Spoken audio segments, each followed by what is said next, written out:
Isang panalo na lang ang kailangan ng Pilipinas upang makabalik sa FIFA Women's World Cup habang haharapin nila ang Uzbekistan sa isang do-or-die na laban. Ang ibang detalye alamin sa pag-abante ni Jason Cusilatar.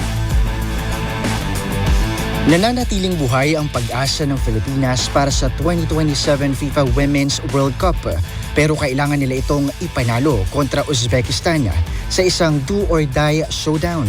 Nakataya ang isa sa huling pwesto. Ayon kay head coach Mark Torcaso, karapat-dapat ang kupunan na umabot sa ganitong yugto at handa na rin silang tapusin ang misyon.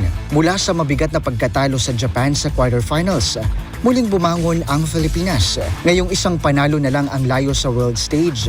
Inaasahang babalik sa aksyon ng veteranang goalkeeper na si Olivia McDaniel, habang mangunguna sa opensiba si Chandler McDaniel. Sa panig ng Uzbekistan, hindi rin magpapatalo ang White Wolves na inasahang lalabas ang kanilang mga key players para sa kritikal na laban.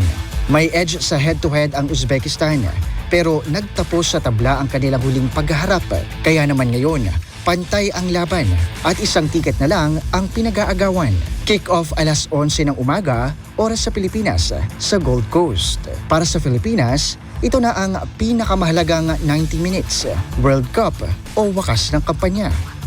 Ako si Jason Cusilatar, Abante Sports, now na.